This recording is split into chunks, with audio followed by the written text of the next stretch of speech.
Alhamdulillah, bertemu kembali dengan saya Dr. Anwar Lutfi. Kali ini saya akan menjawab pertanyaan dari teman-teman Kristen mengenai penyaliban Nabi Isa atau Yesus alaihissalam.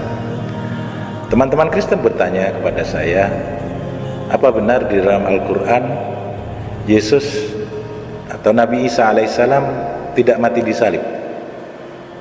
Sedangkan di dalam kitab kami yang turun lebih dahulu dari Al-Quran itu mengatakan bahwa Yesuslah yang mati disalib. Maka saya jawab, Alhamdulillah, Al-Quran dengan tegas mengatakan wa ma qataluhu wa ma salabuhu walakin subbihalahu.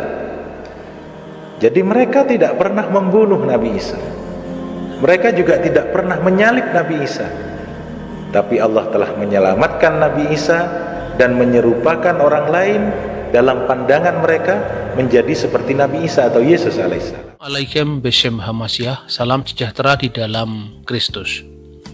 Biasanya dalam perbincangan Islam Kristen, khususnya pada saat menjelang atau pada waktu Paskah, itu masalah klasik yang sering muncul dalam perdebatan kedua agama adalah kepastian penyaliban Yesus Kristus. Begitu sangat yakinnya kebanyakan umat Islam bahwa sesungguhnya Yesus tidak disalibkan. Nabi Isa telah diselamatkan dari palang salib dan orang lain yang diserupakan dengan dia yang disalibkan. Berbagai tafsir menyebut itu adalah Yudas Iskariot, seperti misalnya disebutkan dalam tafsir Muqatil bin Sulaiman. Tetapi juga ada yang menteorikan Sergius atau Sargis dan lain sebagainya. Artinya bahwa ketika Al-Quran meragukan dalam tanda kutip peristiwa penyaliban Kristus dengan dalil yang disebutkan dalam surah An-Nisa ayat 157 dengan penyangkalan seolah-olah, yaitu yang ditafsirkan dalam tafsir-tafsir pada umumnya, ma qataluhu wa ma salabuhu walakin subihalahum.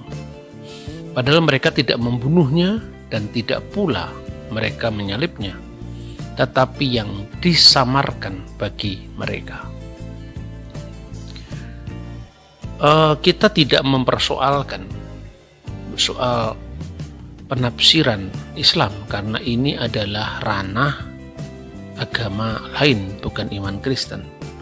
Tetapi yang ingin saya sampaikan adalah bagaimana umat Kristen sendiri memahami bahwa salib itu bukan sekedar teori atau satu di antara banyak teori tentang akhir kehidupan Kristus di bumi, tetapi jalan salib atau penyaliban adalah satu-satunya fakta sejarah yang tidak pernah diragukan, bukan hanya oleh Injil, kitab Perjanjian Baru yang ditulis pada abad pertama Masehi, tetapi juga seluruh catatan-catatan sejarah tidak pernah menyangkalnya.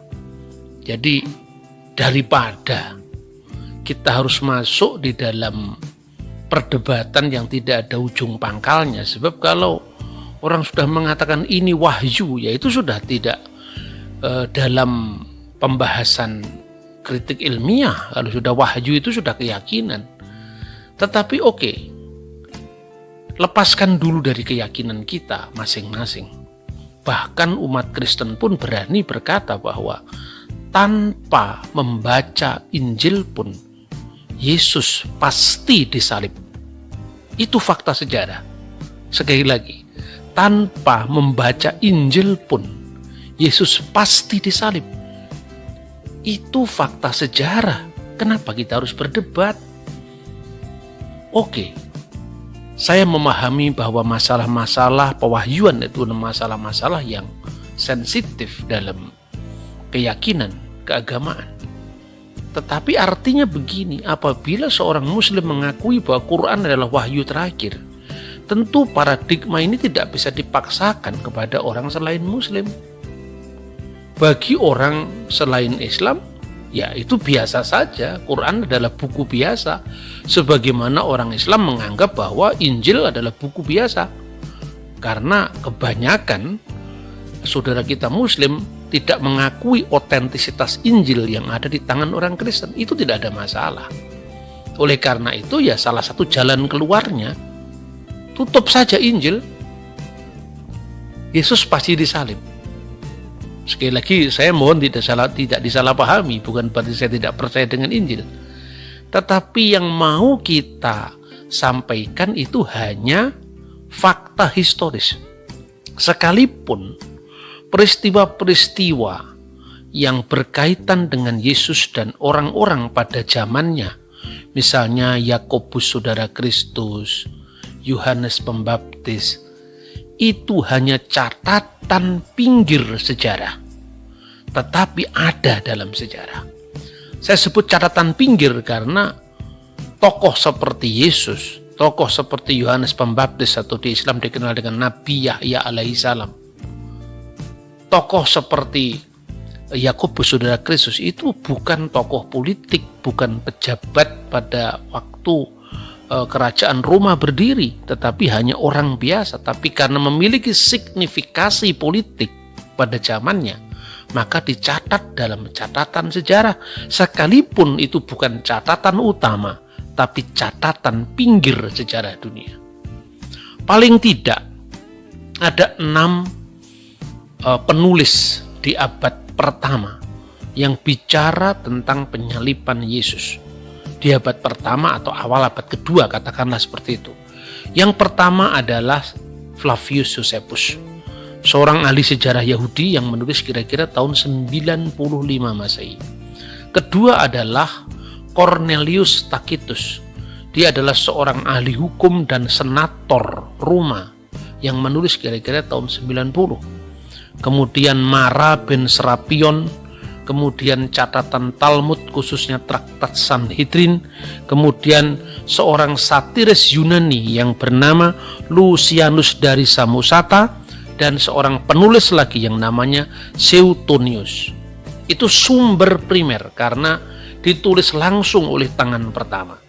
Dan yang kedua sumber sekunder, catatan tentang adanya kegelapan yang meliputi negeri Israel waktu itu, khususnya kota Yerusalem, pada waktu penyaliban Yesus. Itu ditulis oleh seorang yang bernama Talus dan Plegon. Tetapi karena kita tidak mendapati langsung tulisannya dia, tapi kutipannya dari penulis lain, maka kita sebut sumber sekunder.